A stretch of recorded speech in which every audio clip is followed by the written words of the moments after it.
जय श्री राम दोस्तों आज हम बात करेंगे काल सर्प दोष के कुछ आसान से ऐसे उपाय जिन्हें करने से आप उसके नकारात्मक प्रभाव दूर ही नहीं कर पाएंगे बल्कि उसके अच्छे प्रभाव भी लेंगे।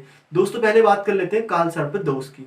दोस्तों राहु और केतु सांप के मुंह और पूंछ माने गए हैं और ये दोनों ग्रह हमेशा एक दूसरे से विपरीत अवस्था में रहते हैं, अर्थात 180 डिग्री पर रहते हैं। यदि राहु आपका प्रथम भाव में है तो केतु आपका सप्तम भाव में होगा। यदि राहु आपका चतुर्थ भाव में है तो केतु हमेशा आपका दसम भाव में होगा। दोस्तों यदि किसी अवस्था में इनके बीच में सारे ग्रह आ जाए, राहु और केतु के मध्य आ जाए, तो उस अवस्था में काल सर्प दोष का निर्माण होता है।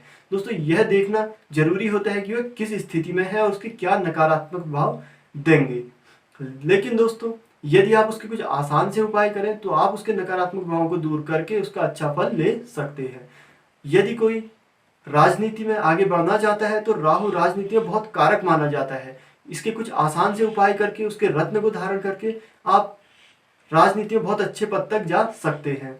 तो दोस्तों आइए बात करते हैं राहु केतु से जुड़े काल सर्प दोष के आसान से ऐसे उपाय जिन्हें करने से आप उसकी शांति के साथ साथ ही उसके अच्छे फल भी ले पाएंगे। यदि आपकी जन्म कुंडली में काल सर्प दोष है तो आप इसके लिए बहुत आसान सा उपाय कर सकते हैं। दोस्तों सांपों को भगवान शिव ने अपने गले में धारण किया है, सांप उनके गले की शोभा बढ़ाते हैं। तो दोस्तों राहु केतु की पूजा हो या काल सर्प दोष का निवारण हो, उसके लिए सबसे अच्छा और सबसे शुभ समय माना जाता है सावन मास, क्योंकि सावन भगवान शिव का प्रिय मास है। इस मास में भगवान शिव की आराधना की जाती है। इस माह में अगर यदि आप रुद्राभिषेक करते हैं तो इससे काल सर्प दोष की शांति होती है। श्रावण शुक्ल पंचमी के दिन नाग पंचमी मनाई जाती है। इस दिन यदि आप नाग नागिन का जोड़ा बनाकर किसी शिव मंदिर में पूजा पाठ करने के पश्चात शांति पाठ कराएं, काल सर्प दोष की शांति कराएं, उसके पश्चात उसे बहते हुए जल अर्थात पास में कोई नदी जो बह रही है उसमें प्रवाहित कर दें, तो दोस्तों यह काल सर्प दोष का एक अचूक उपाय माना जाता है। इससे काल सर्प दोष का प्रभाव न्यून हो जाता है, अर्थात बहुत कम हो जाता है।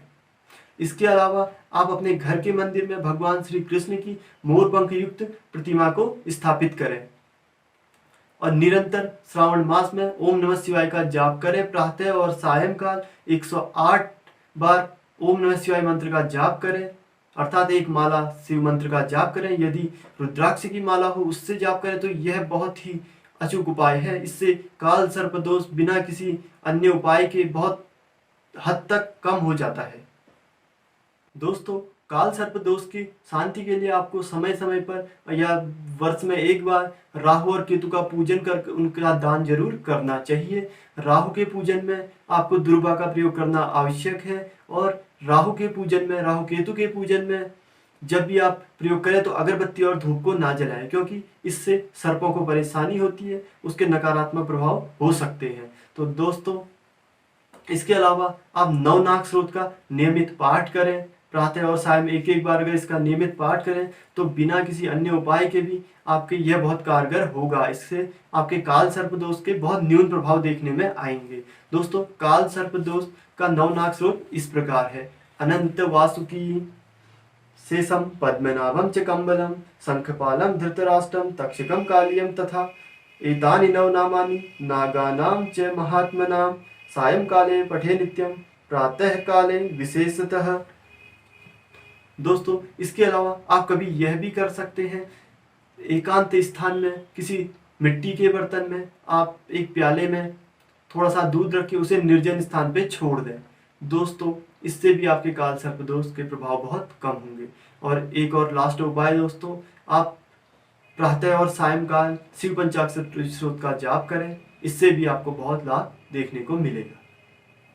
तो दोस्तों अगर आपको यह जानकारी पसंद आए तो आप हमारे चैनल को लाइक सब्सक्राइब एवं शेयर जरूर करें और भविष्य में हमारे द्वारा दिए जाने वाले वीडियो को देखने के लिए बेल आइकन को जरूर प्रेस करें। धन्यवाद।